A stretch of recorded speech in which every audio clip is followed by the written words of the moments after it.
Welcome all of you. Today I'm going to talk about the environment. As you know, we have our own environment around us. As an individual, so many things surround us as our environment. So this video is an introduction to environmental studies. First of all, let us think about the word environment. It came from a French word called environ, meaning encircle.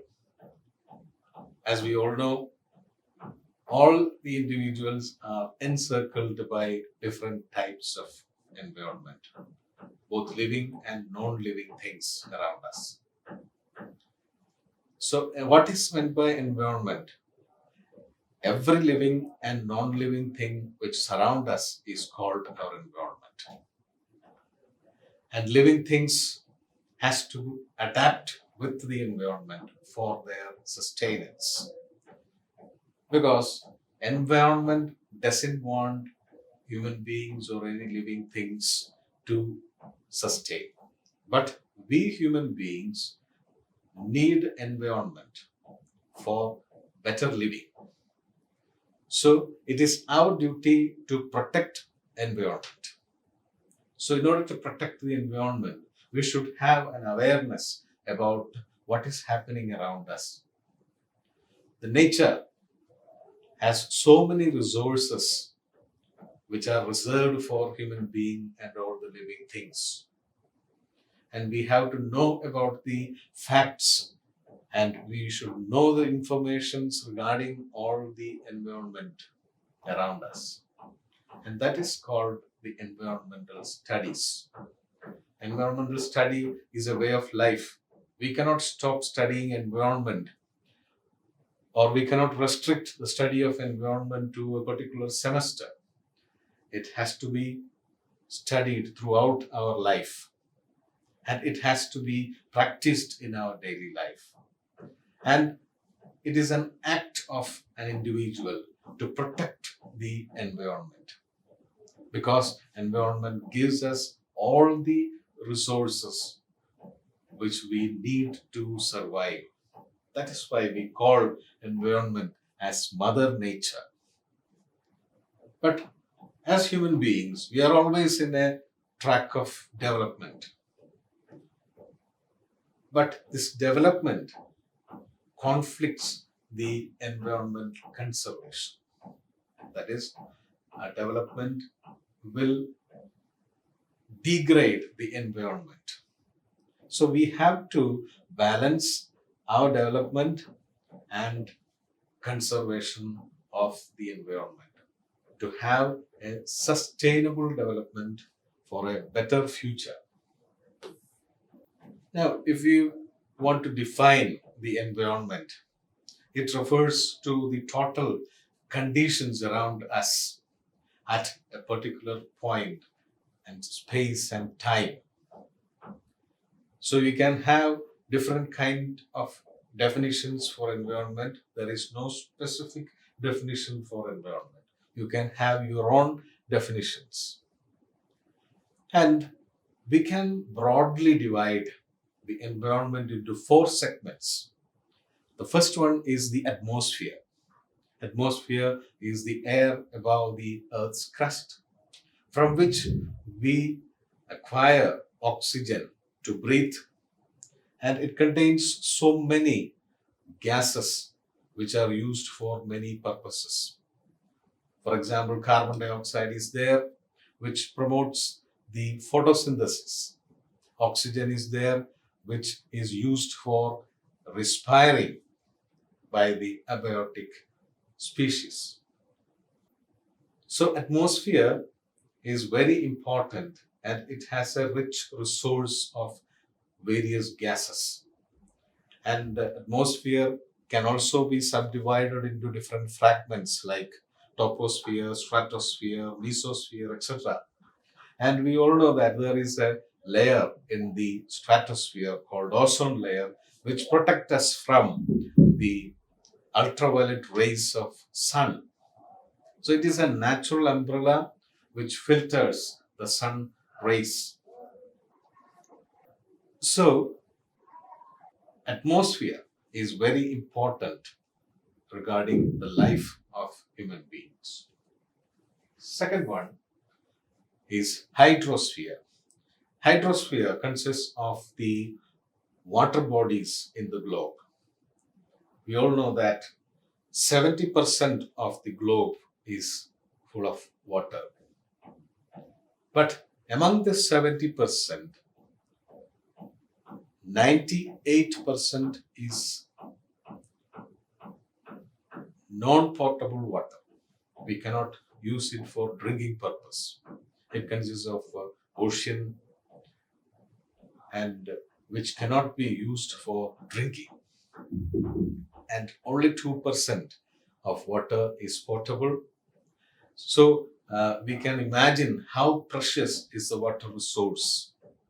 And this 2%, 1% is trapped in ice, glaciers, which cannot be used for drinking purpose, and only 1% is available for mankind in the form of springs, freshwater river, lake, etc.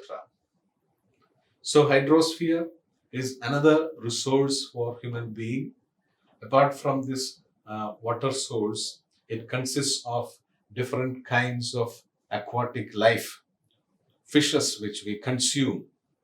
So hydrosphere is very important for making our life better. Third one is lithosphere, which is the land where we live. We can see a cross section of the land, Earth's crust, and only the surface of Earth life sustains, where the plants grow, where we live, where the animals grow, and where the microbial organisms grow. So these activities are all on the periphery of the Earth's crust. As we go down, no life is there, but there are still so many resources under the crust as minerals, metals, etc. So that we can mine it out for the use of mankind. The fourth one is the biosphere, which is an aggregate of different spheres we have discussed earlier. It consists of the aquatic body, it consists of the land, it consists of the atmosphere, where all the living activities occur.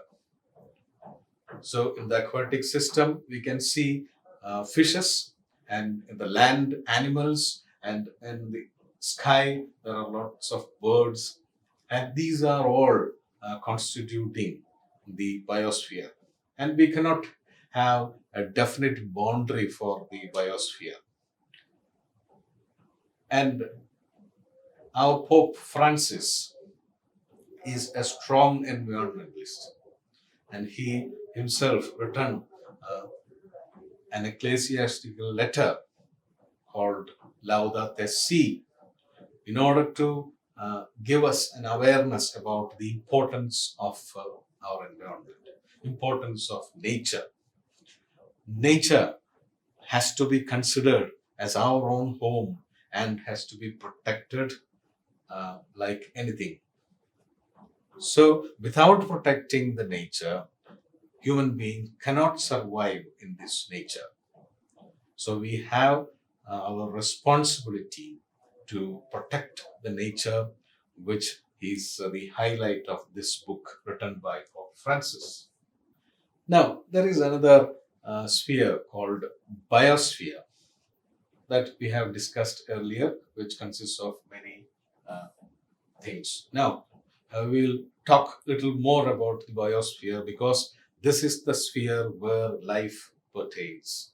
So, biosphere is mostly studied by a Russian geochemist Vladimir, who gave certain definitions to biosphere.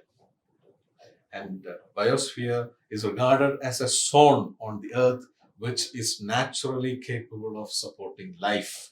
And it is the sum total of the biota all the living creatures in Earth. And this overlaps with atmosphere, hydrosphere, and lithosphere, as we have seen in the earlier slide. And we cannot have a sharp boundary to this biosphere. And we can now classify biosphere into biomes and ecosystem. Let us see what is meant by biomes. Biomes includes the living community in the earth. It contains human beings, plants, animals, and all other living things. Nothing else, no non-living things are included in biomes. And we can say that it is a zone of life. And based on the physical geography of this kind of sphere, we can divide this into tundra, tropical forest, steppe, and desert. Now, what is the difference between biomes and ecosystem? In ecosystem, we consider living as well as non-living things. As you can see in the picture, uh, all the living things and the other physical forces, which includes the wind, the seasons, rain, etc., can also be included, which influences the living community on the earth. So, altogether, the living and the non living community constitutes the ecosystem. And this consists of abiotic, which are soil, water, and air, and biotic parts also like the flora and fauna of earth. Now, the geographical classification of biomes is like this. First one is tundra. Tundra is a place where the tree growth is hindered because of the low temperature. It is seen in the polar regions. And the tundra is not this animal you can see in the slide, it is the region. This animal is called the reindeer, he pulls the sleigh of a Santa Claus, and it is seen in the polar regions. And another part is tropical forest, which is an evergreen rainforest. There is no season there. There will be always a raining, and it will be a greenery. A lot of big trees, small shrubs, grass, everything is there. It seems to be a wetland all over the year. And a large uh, number of flora and fauna are there, different kinds of animals, birds, and everything is there. So that is a tropical forest. It is found in the tropical region near to the Earth's equator. And the other one is steppe, which is a dry, grassy land at the temperate region. So, what is meant by temperate region? It is a region between the tropical region and the polar region. Tropical region is near to the equator, and the polar region is the extreme end. And in between that, we have this temperate region, and there we can see this kind of geography called steppe, which is a dry, grassy land. And of course, the desert.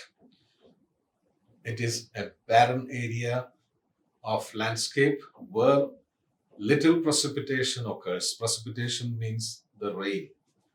The cloud condenses and become rain. And that process is called the precipitation. And there is no rain in the desert area. But the funny thing is that uh, there will be some oases in the desert regions. One is shown in this uh, slide is the oasis of Oman. So oasis is a small region where we could have some water, and it is surrounded by certain trees. So you can see some date palms around this oasis in Oman.